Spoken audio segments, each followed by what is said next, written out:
Hello, bonjour, namaste.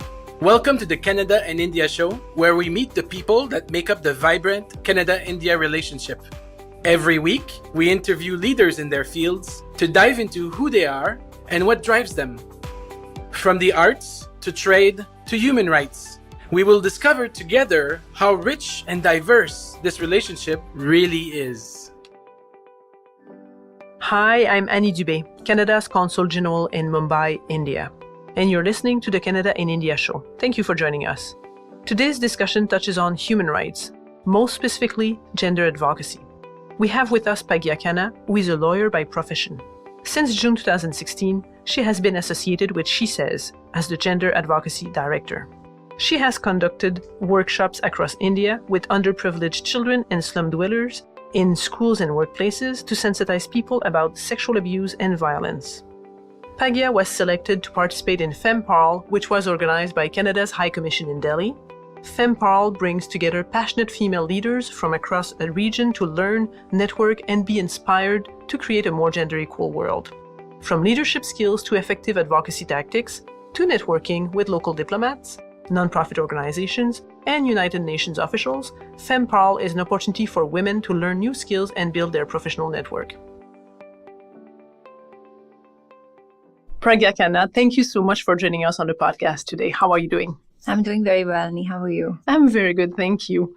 You work to advance gender equality in India through advocacy. How did you become a gender advocate? So I studied law. I studied law for 5 long years in Bombay. Born and raised here, so very familiar with the challenges that you face in maybe the workplace, educational institutions. Moreover, starting at home, because I think India still, I wouldn't say it's done away with like patriarchy, because we do see streaks of, patriarchal behavior and perspective across the board. And I think it starts at home. I feel like everybody, boys and girls both, growing up, they're very familiar with this concept of patriarchy and how it's permeated in society. I think maybe because I studied law and there were a couple of incidents that happened with me, personal experiences, where you are subjected to harassment, where you are faced with situations where you feel like it would have been nice if somebody had, handheld you through this, or had possibly sat you down and, explained more about things, sensitive issues like sexual assault, sexual abuse. And I found that element missing. So I pretty much was left on my own to figure out what should I do, read up the law, how do you fight against this, what are the machineries of the state that are sort of involved and engaged in this process. And I think it's obviously hard because you're already sort of aggrieved with something that has happened, and then you're left to sort of figure out what you need to do. And while I was in this process of figuring out, of course, I realized that there is the law, is one thing, but then there is a huge gap between the people and the beneficiaries of that statute or that legislation. And having lived through it, you realize that, nothing is really being done about bridging this gap at a very grassroots level. Maybe people are talking about it at forums and there are policy level discussions happening, but who is really doing anything right on ground? Who's talking to the people who this is meant for? And I didn't realize that I would possibly end up working in the space of gender advocacy, but it just so happened that it came along the way. And I picked it up initially only with the sole objective of creating gender sensitization curriculum. And I like to call it gender sensitization more than anything else, because I think it works both ways. And, men, women, boys, girls, people of all age groups sit for it. It's about breaking the ice on the subject and really normalizing, this in society, making one another very comfortable with being able to address it and not push it under the carpet, and really acknowledge the fact that this is one of the many evils that are prevalent in society, and we're all a part of it in some way or the other. And I think that's what strengthened my resolve in working as a gender advocacy director. And I think, you play it by ear and you start off with conducting sessions. In fact, it happened so that it became a learning experience for me, because typically after taking sessions, because I started with adolescents, the youth, they would come up to you once the session is over.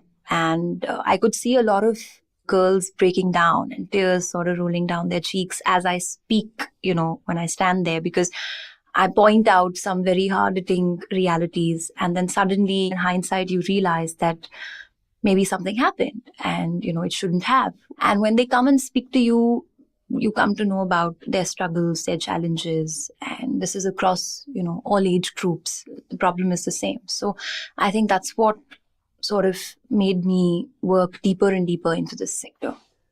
There's no country in the world that achieved gender equality fully. Everybody is working towards it, some more than others.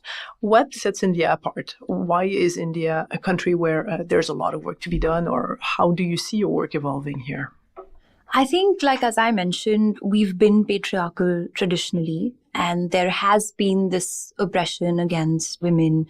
I'm not saying it in a way that's negative in the sense that this was how the culture was, and this is very deeply rooted in India as a country, and also because it's very religious. So, a lot of our beliefs in society, whether it's in the business we do, how we earn our bread, a lot of it is rooted in values and things that you pick up, which are faith-based and based on religion. And I think the society was such that women were kept at home and women were kept away from decision-making processes, and they were essentially considered as childbearers and protectors of the house.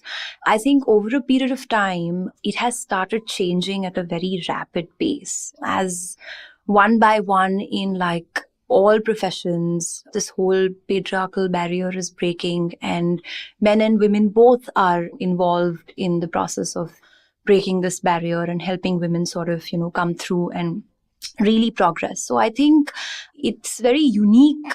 That's what I feel being an Indian and, living in India, that it's amazing to see how quickly this has changed. I think it also comes as a cultural shock for a lot of people who are not able to make peace with the fact that, women are sort of coming in the forefront nowadays in any profession you pick.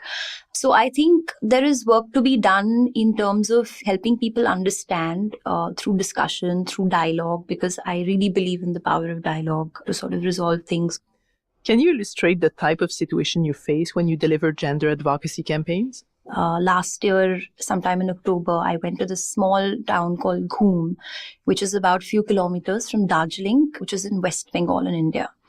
And there was a girls' high school that I went there with a friend. So we had undertaken 2 campaigns. One is a Clean Ghum project, which is basically to use the school girls to clean up their entire town, using their hands, setting a very good example of taking responsibility of not littering the environment. With this, we also clubbed it with having gender sensitization programs with them. So it had never happened.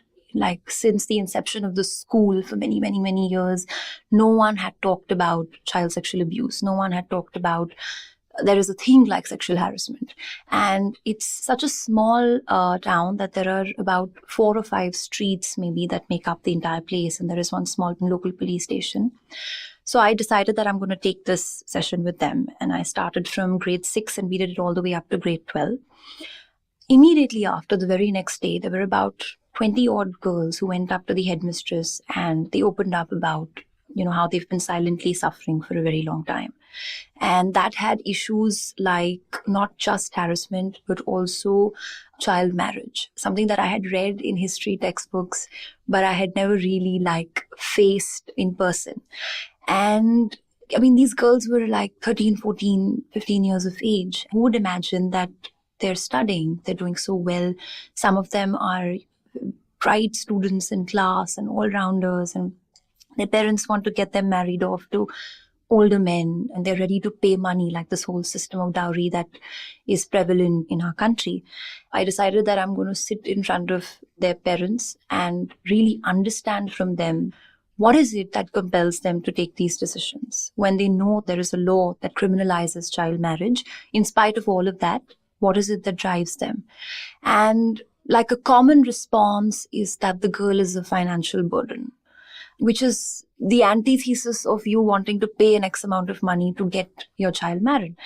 So eventually we resolved it, and I'm really happy to say that those girls are not married and their parents have agreed to allow them to complete their education, at least till they're about 18, 19 years of age.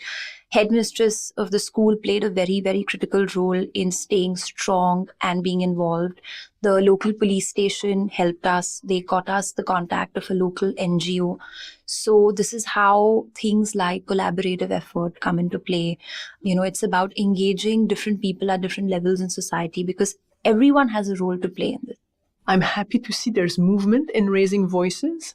The Me Too movement from October 2018 has been really bringing different spotlight also on some of the issues that women face in some industries in India. So how do you see the progression of the movement for more women empowerment in India? It's very interesting that you bring this up because my mother was a single parent, and I have shared this possibly at FemPal that I never met my biological father till today. So I never understood the concept of a middle name. And this is something you face everywhere, right? From school forms to parent-teachers meeting. It's always about parents that includes mother and father. And for me, parent has always been my mother only and my mother's parents. So very recently, I was trying to help a woman distressed with domestic abuse and called up this person who's supposed to be a protection officer under a statute. And he kept asking me for my father's name. He refused to take down the complaint. So he said, what is your father's name? So I said, no, my name is Prageeyaa Khanna. He said, but you must have a father's name. So I said, I don't. And he said, so you might have a husband's name then. So I said, I don't have a middle name. He said, that's difficult to understand. And he was furious and he hung up on me because I don't have a middle name. And I think I understand, like, possibly, you in the moment you feel a little angry and upset about it. But I think this only, like I said earlier, it only pushes you to do more and to change more because you are trying to change human behavior and thinking that's obsolete and has been around for like hundreds and hundreds of years. So it's obviously an arduous challenge, to take it up. So I think the Me Too movement was helpful in maybe voicing these concerns. But if you ask my personal opinion on it, I think that like any other movement or outcry, I feel like it gets some traction and importance for a short period of time. In that short period of time also, there are a lot of people who criticize women, who call out perpetrators because it's been 10 years since the abuse. So now what do you have to complain about? And you see a lot of people pulling the person down. So I think that Me Too movement will only be beneficial if it really culminates into a positive solution, if something is being done about it from there onwards. You've been involved in a lot of different campaigns and committees and initiatives. You want to give a summary of your work? I think we've done a range of work, like starting from advocacy against taxing sanitary napkins and, going global with the campaign online, and eventually going to court and filing the public interest litigation. One of the things, that we undertook. One of the primary things that, we do is also take on cases pro bono of sexual assault and sexual harassment. Young kids like 4-year-olds, 5-year-olds are supposed to go to court and stand in the witness box and, explain what happened. And they will be cross-examined by a very senior, adult lawyer on the other side. And I just keep thinking, because I've been through this process with the families, I've seen the girls come to the courtroom, I've seen the parents cry. And it really makes me question, and where are we headed, and what kind of a world or what kind of an environment are we creating? I would just think that because as kids, even as adults, we go through experiences that have such deep impressions on us. So I would not even imagine that a 4 or 5-year-old girl, already having gone through what she did and then having to come to this courtroom month after month, full of people, she can see the accused person in the same space and what impression this must be like creating on them. So we also offer therapy and counseling sessions. And if you can't afford it, then, we sort of arrange for the funds to help, because that's another issue altogether. This stigma around going for therapy and taking counseling. The problem is that, I would normally go to my parent or my mother or someone that I want to confide in to talk about this.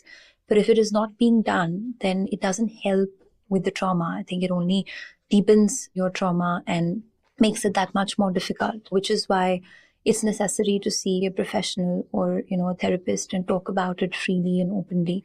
It's very touching. Do you see a major difference in issues faced by women in urban areas compared to rural areas? So I think personally, if you ask me, I don't see the difference at all between urban and rural women. Of course, I mean, differences in terms of earning capacities and resources are there. But if it's about gender inequality or if it's about gender sensitization, I don't think any one is more or less empowered than the other, because I have seen a lot of women in the urban setup, a lot of women who maybe resonate with the concept of feminism and, stand up to the cause or at least talk about it. When the time comes, they pull out. And, they don't speak about it as aggressively, or if they are faced with a situation in their personal lives, there is fear, there is a lot of other concern that creeps in. And I think something that I have seen very commonly, which is there in the urban as well as the rural area, is disbelief in the woman. There are girls, in fact, there is this wonderful, strong 13-year-old girl that I met who was going through sexual abuse. And I literally had to team up with the police and, we sat into a van and we didn't know who this guy was. And she had just described his name, what people refer to him as in the town. And we went all across looking for him. Eventually we found him and he was a 75-year-old man. And her parents did not believe in her. And I remember this because I was sitting there holding her hand and she was trembling and crying. And she was saying that he's been touching me. And her mother is shouting at her saying that, why do you have to go to that place? Or why do you have to go to that house? Why do you ask for it? And I was really shocked because I thought that at least her mother will believe her, because you already have enough to put up with the moment you say that this has happened. And the last thing you want is, your own people questioning you or doing a character assassination and saying that, no, it must be you. And I think that is common in the rural area and that's also common in the urban area, because you may be differently placed in society in terms of your socioeconomic background, but I think this problem is one and the same. During your sessions to sensitize about gender equality, you meet with a lot of different people. So what type of work do you do to get them to a point where they're sensitized and they're active in their society? The first thing is breaking down the law, because the law is made and structured in such a way that most people either can't access it or are not aware about what the law states. And then there is this assumption that this is unregulated or there isn't enough legislation on the subject. So we literally break down sections and relevant statutes and take it to, people who are not aware about it, helping them in identifying sexual abuse and violence, which I think is the first, step to understand the problem. There is also this exercise called the circle of abuse that we do in the session. So what I do essentially is I put down about 10 to 15 uncomfortable questions about body, about what we wear, about being touched inappropriately, about being abused as a child, about being abused in a relationship, things that happen but again go unaddressed, unacknowledged. And you start off with the circle where everyone is on the outer end, men and women both. And if the answer is in the affirmative, then you take a step forward towards each other into the circle. So typically by the end of the exercise, all the women have almost bumped into each other because they're taking a step forward with every question. And the men are right behind. Some of them don't move. Some of them do move. So I've also had that refreshing experience of seeing men speak openly about child sexual abuse or being assaulted by relatives and, family members, etc. So that's one thing. The other aspect that we focus on is bystander intervention, which is important for a number of reasons. One being that people think that this is not their problem. And I think the attitude is that if it's not happening with me, then why do I need to do something about it? And what we are trying to convey is that you should not be waiting for this to happen to you. And also that today, if I work in a space where I can see that somebody else is going through something, but that puts me at an equal chance of, not, feeling safe anymore or subjecting myself to harassment. So it's really an exercise of cleaning thought process, and it's an exercise of making people understand that it cannot happen without their support. It cannot just be about policy, and it cannot just be about trials in a courtroom. It has to be change that needs to happen in your immediate environment and the grassroots. So we give them some tips on how do you intervene as a responsible bystander, as a responsible onlooker. I think you're very clear in terms of your life purpose. You're living it every day. How much impact do you want to have in the world, and what is your next fight? A lot of impact.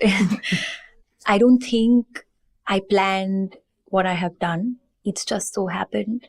So I think it's a long, long way to go. And I've only started out. I've just sort of scratched the surface.